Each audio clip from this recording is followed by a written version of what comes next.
So, Ilhan Omar started a controversy, and when I say controversy, I really should say controversy, because she had basically responded to a tweet that Glenn Greenwald had sent out, talking about the fact that Kevin McCarthy had attacked her and Rashida Tlaib for being critical of Israel. And she basically responded, quote tweeted Glenn Greenwald that was defending her, basically. And Glenn Greenwald said something to the effect of, it's strange that some American politicians will go to these far of lengths of defending a foreign government. So, basically what ended up happening from there was Ilhan Omar quote tweeted Glenn Greenwald, and she basically said, it's all about the Benjamins, baby, with a music emoji after, like a musical note. So basically, she's just quoting a song, and she's saying it's all about the money, that there's lobbying going on in Washington, D.C. that is swaying Republican politicians mainly, but also plenty of Democratic politicians as well, to vote pro-Israel, and more specifically, pro-Israeli government, which is a very right-wing government. And somebody that, I forget what exact organization, but it's really not that important about who this person was, who tweeted at Ilhan Omar, basically asking, so, who are you saying is doing all of this? And she said, AIPAC. And Ilhan Omar is right to say AIPAC, because AIPAC is the most prominent pro-Israel lobby in Washington, D.C. And they are very prominent. Like, that's not me just saying, oh, they're prominent just to make a case. They are very prominent. There are plenty of politicians that will go on record and tell you that AIPAC swings a lot of power in political circles. And not just in Washington, D.C. once you're elected. They swing a lot of power in political circles all across the country in terms of primary elections and general elections. So, even Thomas Friedman has said as much. And Thomas Friedman is not anti-Israel by any means. Thomas Friedman is very much pro-Israel.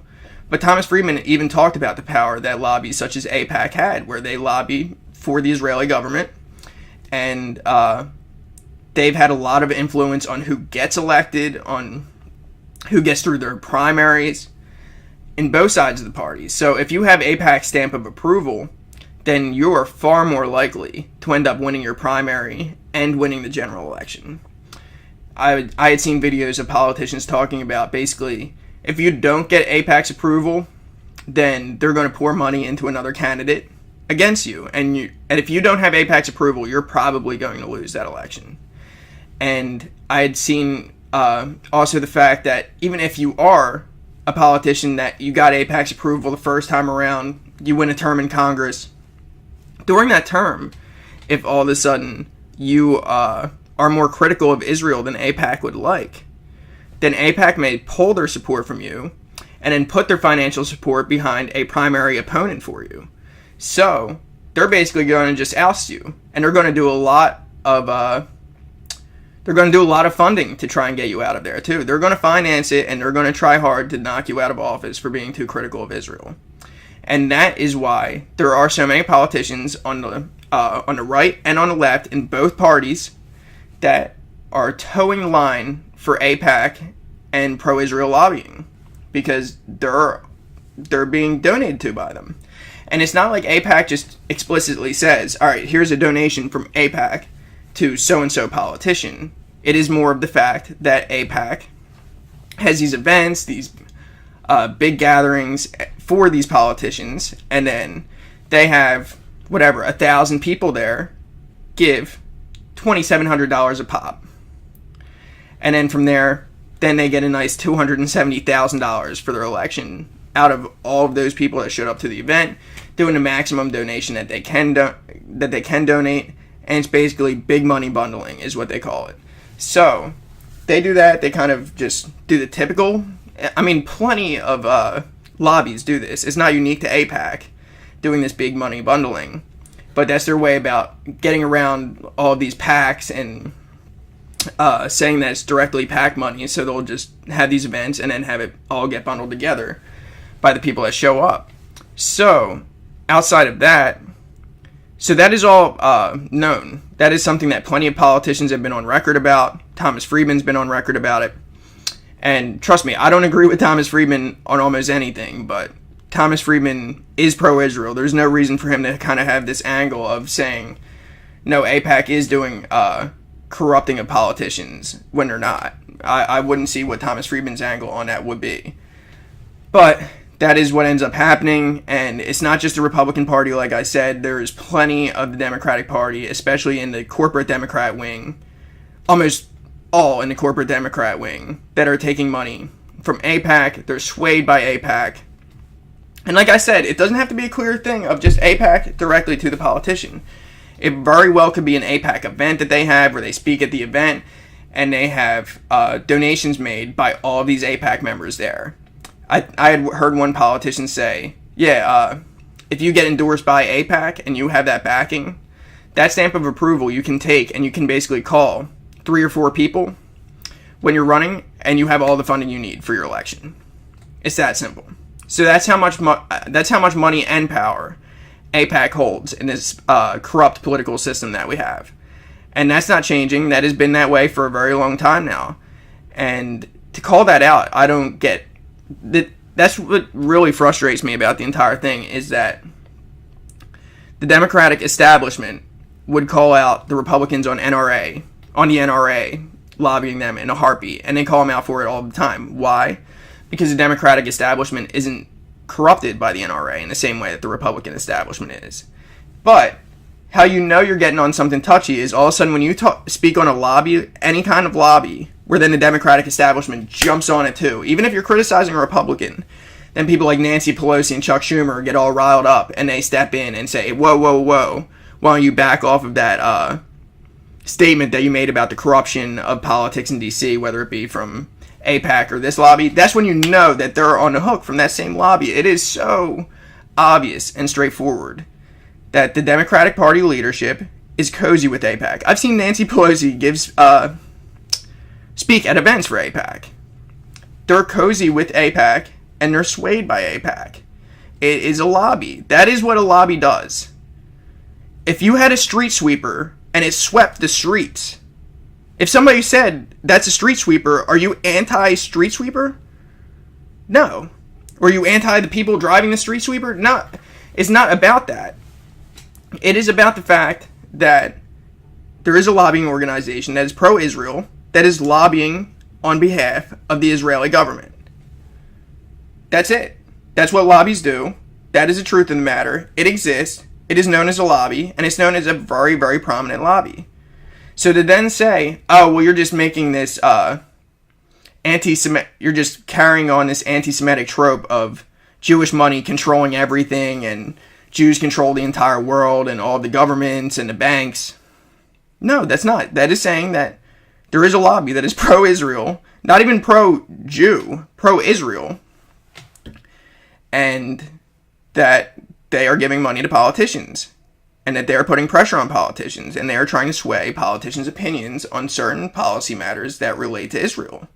Maybe not every politician votes on a policy issue relating to Israel solely off of how AIPAC tells them to, but I guarantee you that is a gigantic factor in almost anyone who is taking money from AIPAC. That is a gigantic factor in what they're voting. I bet you 9 times out of 10, at minimum, they are voting that way because of AIPAC. So are there some right-wingers that are just, they can't stand Palestine, and they're so into their evangelical Christian world where they may actually just go and say, you know what, well, I think the Jews need to be in Israel solely for my crazy religious conspiracy theory to come true and have Jesus Christ come back down. Yeah, just because I believe in end times. Yeah, there are people like that. But then there are also people that are just slime balls or just corrupt.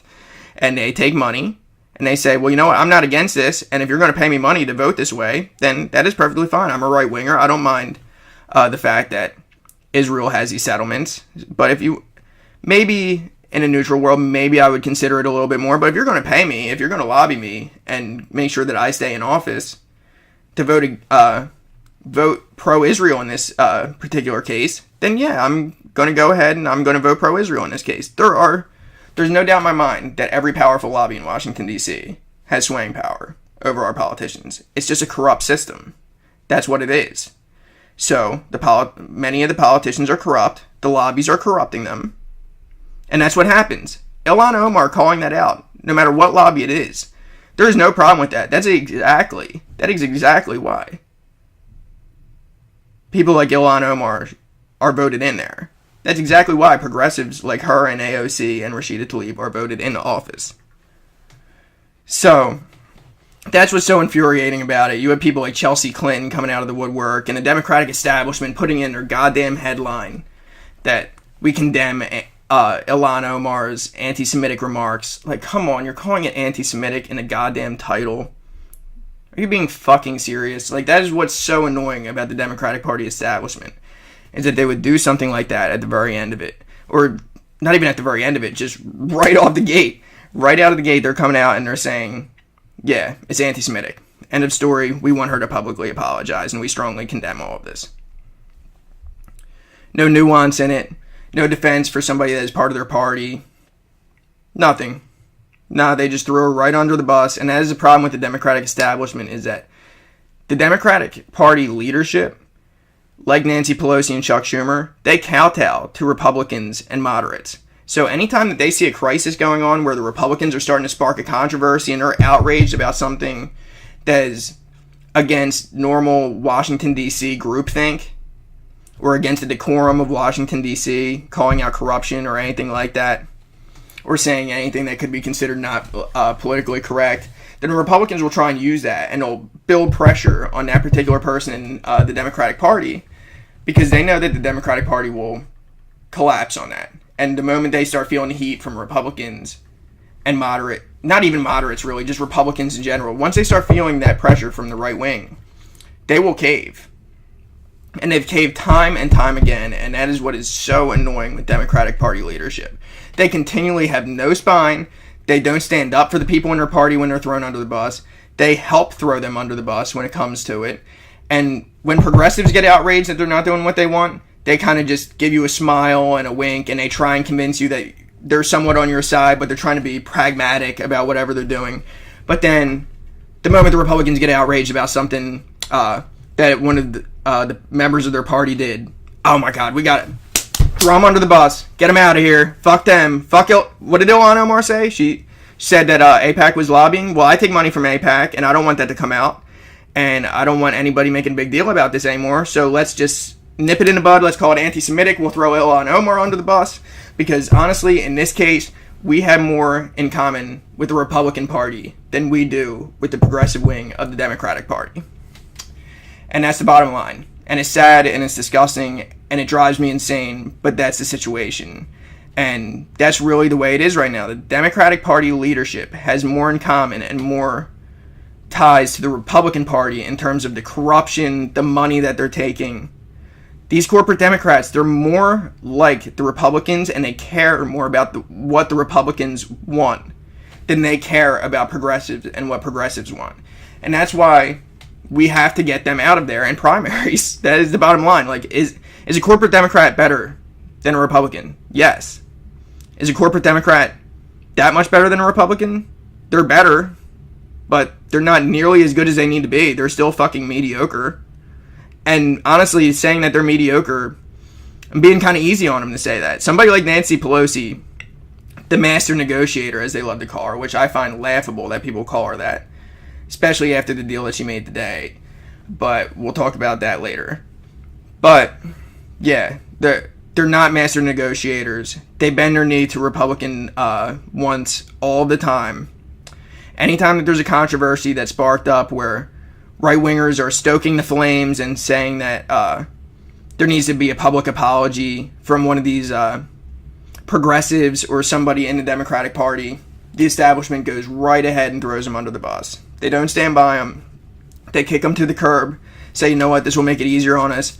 And they always will use these lines of, well, it's just distracting from the work that we're trying to get done, so we just need to condemn Ilhan Omar's comments and move on. That's not what somebody, if you're principled in actually saying, you know what, Ilhan Omar didn't actually do anything wrong, and we should stand by her and show solidarity within our party. No. They just don't care. They're not principled on that at all. And they're already corrupted by a lot of these same influences. So they don't want it called out. They don't want this corruption being brought to light because they're involved in it too. That's why they never call it out. That's why they can't be tougher on the Republicans for doing a lot of these things. That's why you only see them really come after the Republicans a lot on the NRA donations and no other kind of corruption. Even though there are plenty of lobbying groups down in D.C. that hold plenty of power. So, yeah, I mean, that is why they jumped right on this. Because the anti-Semitism call out, that is the thing that they say to be able to deflect any criticism of being pro-Israel in your voting record or taking any AIPAC money or just being pro-Israel in general. That is their way of getting around it. And the corruption is going to continue. Money in politics is still a thing, and it's not going anywhere anytime soon. Hopefully in 2020 we can make a real good run at it and try and get it the fuck out of here because it needs to go. And lobbying groups like AIPAC, like the NRA, like plenty of big pharma companies, like plenty of fossil fuel lobbies, they're all bad. They are all bad. They're all corrupting our system. They're rotting our system. Our system isn't even classified by a lot of studies anymore as a democracy. It is classified as an oligarchy or a plutocracy. And it is just so slimy in Washington, D.C. anymore. And if you call out anybody for being pro-Israel because they're taking money from an AIPAC lobby, which is just a pro-Israel lobby, that's what it is. I know I've said this like 10 times, but that's what it is a pro-Israel lobby. Its job is to sway politicians to be pro-Israel in their voting record. To say that they're affecting politicians' voting records, and then people to get outraged and say that's anti-Semitism? No. That is the truth. And I'm tired of people tiptoeing around the truth. Solely because fake people like Kevin fucking McCarthy will flip out about it later. And then hypocritical ass Donald Trump will flip out about it later and put pressure on Democratic Party leadership, who will then crumble at the seams. And they'll just fall apart and they'll throw Ilhan Omar under the bus. No. Well, Ilhan Omar, I got one word to say. No. Don't cave in. Don't apologize for what you said. It's the truth. I know you basically said one half of an apology already, but don't back down on the fact that AIPAC is lobbying politicians in Washington, D.C., and they are a prominent lobbying group. It's a fact. It's true.